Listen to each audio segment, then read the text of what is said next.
The digital clock on the dash reads 3:26 a.m. Outside the cab of the 1979 Ford, Ashley County is deathly quiet, wrapped in a cool, humid fog that feels thick enough to chew. Harlan Wickes, 62 years old and already 2 hours into his haul, listens. The only sounds are the rhythmic drone of the crickets and the low, steady thrum of his own diesel engine. Then, another sound slices through the pre-dawn dark, a distant, jarring boo-boo-boo-boo. It's an 18-wheeler, somewhere up on Highway 82, hitting the rumble strips. Harlan pictures it. Some driver, half asleep, jacked up on truck-stop coffee, letting his rig drift. He sees them every day. Fewer and fewer guys like him. The old-school, independent pulpwooder, the man who owned his own rig in his own time, was all but gone. Most folks these days were leasing their log into J.B. Hunt or one of the other big over-the-road firms. They were signing on for dedicated contract services, a fancy name for a new kind of trap. Harlan knew what it was. A glorified company driver, as one trucker put it on the forums. A man who pays all the bills and expenses, but owns nothing. He understood the pressure. The industry was in what the analysts called a freight recession. The marginal costs of trucking were at a record high. A man couldn't escape the math. Diesel prices were a constant, unpredictable spike. Insurance premiums, driven by nuclear verdicts and rising liability risks, had climbed 12.5% in the last year alone.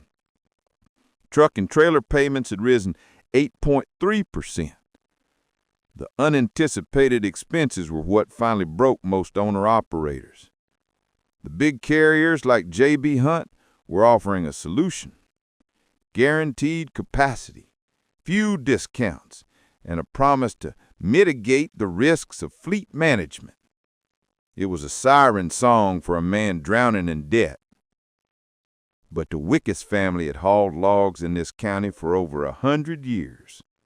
They had survived the crashing halt to the virgin pine in the 1930s, when everyone said the second growth timber was practically worthless. They had survived the fall of the old iron giant, the 2019 closure of the Crossett pulp mill that killed the local market. Harlan's hand rests on the 20-speed manual shifter. He's hauling, but not for them. He's on his own absurd mission. He eases the stick into the next gear, flawless and smooth, the engine's RPMs barely whiskering. He's 62, and there are fewer and fewer guys like him left. Chapter 1. Fewer guys like him. Harlan Wickes slipped the rig into gear like he was pouring coffee. One hand on the wheel, the other feathering the Eaton Fuller 20-speed. That old truck, the 1979 Ford LTL 900 he'd rebuilt boat by boat, growled like a dog you don't have to tell twice. He was easing north out of Crossett, Arkansas, before the sun had even thought about climbing. October fog in the bottoms, a warm front pressing down on cold ground, and the cab smelled like grease, sweat, and Stetson. He didn't speak much, especially not to himself, but the road talked back. Every dip, every curve, he knew it. Had hauled logs out of Ashley County his whole life, knew the families, the timber stands, which curves threw drunks and which potholes the county never got around to filling. His boots had been on this ground since before some of these little outfit owners had been born. And lately, he'd been noticing something more than just wear and tear, something sideways. A truck blew past him in the other lane, clean, silver, leased. J.B. Hunt logo on the side with a kid up in the cab who wouldn't know a bine pine from a blackjack if it slapped him on the ass. Harlan just nodded once to himself. Fewer guys like me every damn day. Not bitter, just the truth. He'd had a conversation a week before with a man he used to haul for. Said he was leasing his operation out to a big outfit, letting the boys in Bentonville handle dispatch from now on. Said it wasn't worth the headache anymore. Insurance, labor, fuel, permits. Harlan had nodded, listened, drank the coffee, said nothing. But inside he thought, that dog won't hunt. Because you lease it, you don't own it. You're just renting your own damn life back 1 mile at a time, paying the notes on a truck that don't belong to you, on roads you don't get to choose, hauling someone else's timber off land you'll never see. Harlan wasn't interested in being a glorified company driver. He was too old, too stubborn, and too damn right about things. They called it grit once, when it still meant something. His pawpaw, now he had grit, started Wickes timber back when most folks were still trying to dynamite the stumps out of the cutovers left from the first clear-cut wave. Pawpaw had come under the Crosset method, smart forestry, single tree selection. Cut the junk, leave the good, burn when needed, wait 5 years, do it again. Pawpaw called it playing the long game, and the long game had paid off. But now, you got folks grinding the land into monoculture pine deserts, just rows of toothpicks for chip mills. No habitat, no shade, nothing but fire risk and soulless pulp. That's why the bobwhites were gone. That's why the deer weren't acting right. That's why the turkeys didn't gobble like they used to in April. That's why Harlan was heading north. He'd read the article 2 months back, buried somewhere behind the commodity reports in a trade magazine his wife swore he needed to throw out.